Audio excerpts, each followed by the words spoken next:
Avez-vous déjà rencontré un dilemme moral où vous vous êtes retrouvé à honorer quelqu'un dont vous saviez, au plus profond de vous, qu'il ne méritait pas votre estime? Vous êtes-vous déjà interrogé sur la nature universelle du respect et si chacun, quel que soit son comportement, est en droit de le recevoir? Aujourd'hui, nous allons plonger au cœur d'une question qui ébranle nos convictions morales les plus profondes, le respect. Nous dévoilerons les caractéristiques de 5 profils humains qui, selon des critères psychologiques et éthiques rigoureux, pourraient ne pas mériter votre respect. Ce périple n'est pas seulement une exploration de la psychologie sociale, mais aussi une occasion de méditer sur nos choix d'interaction quotidienne avec autrui. Soyez prêts, car nos découvertes pourraient transformer votre vision des relations humaines. Avant de commencer, n'oubliez pas de vous abonner à notre chaîne Graines de Sagesse pour suivre nos analyses enrichissantes sur le développement personnel et spirituel. Qui sont donc ces individus qui pourraient ne pas mériter votre respect? Laissez-nous vous guider à travers une analyse détaillée basée sur des principes psychologiques et comportementaux. Les caméléons sociaux. Connaissez-vous des individus qui semblent changer d'opinion et d'attitude aussi facilement qu'ils changent de vêtements? Ce type de personnes, que nous nommons caméléons sociaux, adaptent leur personnalité, leurs croyances et leurs comportements selon les gens qui les entourent ou les situations auxquelles ils sont confrontés. Cette adaptabilité peut sembler bénéfique, particulièrement dans des environnements sociaux diversifiés, mais elle soulève une question cruciale, celle de l'authenticité. Les caméléons sociaux modifient souvent leur comportement de manière si radicale qu'ils peuvent sembler dénués de toute conviction ou valeur stable. Cette flexibilité extrême, bien que parfois perçue comme une compétence sociale, peut souvent transgresser les limites de la simple adaptabilité pour devenir un jeu de masques où la véritable essence de l'individu est constamment occultée. Ce phénomène peut mener à des perceptions de duplicité ou de manipulation, les rendant difficiles à cerner et encore plus difficiles à faire confiance, particulièrement dans des situations nécessitant cohérence et fiabilité. Dans les interactions quotidiennes, cette instabilité peut créer une distance émotionnelle entre les caméléons sociaux et ceux qui les entourent, car leurs proches peuvent se sentir déconcertés ou trahis par les fréquents changements de position ou d'allégeance. La question se pose alors, peut-on vraiment se fier à quelqu'un dont les convictions semblent aussi fluctuantes que les courants marins? Les faux humanitaires. Imaginez des individus qui se drapent dans les atours de la générosité et de l'altruisme, prêts à défendre les grandes causes ou à participer à des actions charitables, non pas par un désir sincère d'aider, mais plutôt pour satisfaire des besoins personnels de reconnaissance, d'admiration ou de pouvoir. Les faux humanitaires affichent une façade de dévouement et de service, mais derrière cette façade brillante se cachent souvent des motivations égoïstes et calculatrices. Leur engagement dans des causes sociales ou communautaires peut sembler noble à première vue, mais un examen plus attentif pourrait révéler une recherche de statut, de contrôle ou d'avantages personnels.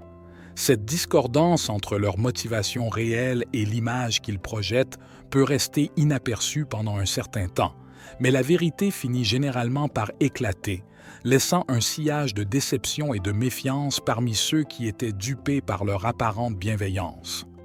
La révélation de leur motivation cachée peut éroder la confiance et le respect non seulement envers l'individu concerné, mais peut également jeter une ombre de scepticisme sur la sincérité des efforts philanthropiques en général.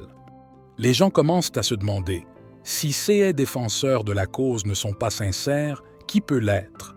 Ce cynisme accru peut nuire à l'engagement d'autres personnes bien intentionnées et réduire l'impact global des efforts de charité. Les descriptions élargies des caméléons sociaux et des faux humanitaires que nous venons de vous partager illustrent non seulement la complexité des traits de personnalité et des motivations humaines, mais aussi l'importance de développer une compréhension nuancée des personnes avec lesquelles nous interagissons. En discernant les véritables intentions et les comportements des individus, nous pouvons mieux naviguer dans le réseau complexe des relations humaines, promouvant des interactions plus authentiques et respectueuses. Les vengeurs perpétuels. Avez-vous déjà été confronté à des individus dont la quête de vengeance semble être le moteur principal de leur existence? Les vengeurs perpétuels sont guidés par un impératif de représailles, où chaque offense, petite ou grande, est perçue non seulement comme un affront personnel, mais aussi comme une invitation à la confrontation. Cette catégorie de personnes aborde la vie avec une rigidité implacable, transformant chaque interaction en un potentiel champ de bataille. Leur monde est noir ou blanc, sans nuance de gris pour la réconciliation ou le pardon. Leur tendance à réagir de manière excessive à des torts perçus crée des cycles destructeurs de représailles, où la réaction dépasse souvent largement la provocation initiale. Cette dynamique non seulement épuise l'individu en question, mais sème également le chaos parmi les proches, les amis et les collègues qui se trouvent malgré eux emportés dans ces tempêtes émotionnelles. Ce comportement incessant peut transformer des milieux autrement harmonieux en environnements toxiques, où la méfiance remplace la confiance et où la peur de déclencher une nouvelle ronde de représailles empêche toute forme de communication ouverte et honnête. La vie émotionnelle des vengeurs perpétuels est souvent marquée par une insatisfaction chronique et un ressentiment profond, alimentant un cycle sans fin de vengeance qui empêche tout développement personnel ou relationnel sain. La réparation de ces relations brisées est rendue d'autant plus difficile que ces individus privilégient la vengeance à la résolution, perpétuant ainsi des schémas destructeurs qui isolent et aliènent. Les élites voilées. Considérez maintenant les individus qui projettent une image de respectabilité tout en dissimulant une disposition méprisante ou supérieure. Les élites voilées opèrent souvent dans les ombres de la subtilité, utilisant des signaux verbaux et non-verbaux pour exprimer leur dédain sans jamais franchir la ligne de l'hostilité ouverte. Leur tactique consiste à maintenir une façade de civilité tout en injectant des doses de sarcasme subtil, des commentaires dédaigneux camouflés derrière des sourires forcés ou des regards condescendants qui transmettent clairement un sentiment de supériorité. Cette stratégie permet aux élites voilées de naviguer dans des interactions sociales tout en préservant leur sentiment de supériorité. Cependant, pour ceux qui interagissent régulièrement avec elles, cette attitude peut être déroutante et aliénante. Les récepteurs des micro-agressions peuvent se sentir invalidés et méprisés, ce qui crée un climat de frustration et d'incompréhension. La difficulté à répondre directement aux attaques subtiles laisse souvent les victimes impuissantes, renforçant le pouvoir et le contrôle des élites sur leur environnement social. Leur comportement crée un double fardeau pour ceux qui les entourent. Non seulement ils doivent décoder et gérer ces subtiles hostilités, mais aussi lutter contre les sentiments d'insécurité et d'inadéquation que ces interactions engendrent. Cela peut mener à un climat général de méfiance et de réserve, sapant les fondations nécessaires à des relations interpersonnelles authentiques et respectueuses.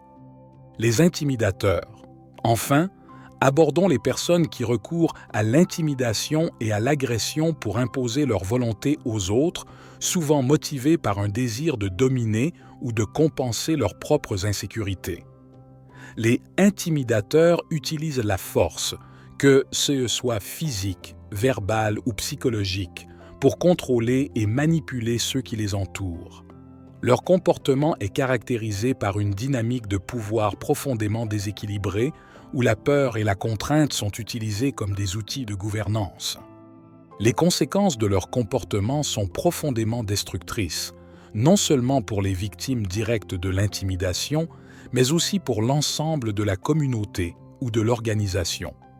Les environnements où les intimidateurs exercent leur contrôle deviennent souvent toxiques, marqués par un climat de peur, de suspicion et de retrait. Cette atmosphère inhibe la collaboration ouverte, la communication honnête et le bien-être général, compromettant la capacité du groupe à fonctionner de manière effective et harmonieuse. De plus, L'impact psychologique sur les individus qui endurent ou témoignent de l'intimidation peut être profond et durable, entraînant une baisse de l'estime de soi, de la motivation et de la productivité. Les communautés affectées par un tel comportement peuvent voir leur tissu social se dégrader, avec une diminution de la confiance interpersonnelle et une augmentation du cynisme et de l'isolation. Avez-vous déjà croisé le chemin de tels individus? Partagez votre expérience dans les commentaires. Si vous trouvez cette analyse utile, n'hésitez pas à aimer, vous abonner à notre chaîne et partager cette vidéo pour en faire bénéficier d'autres. Et n'oubliez pas de rejoindre notre Académie de croissance personnelle pour entamer dès aujourd'hui votre chemin vers une vie plus sereine et consciente. Nous vous retrouverons dans notre prochaine vidéo pour continuer cette exploration captivante des dynamiques humaines.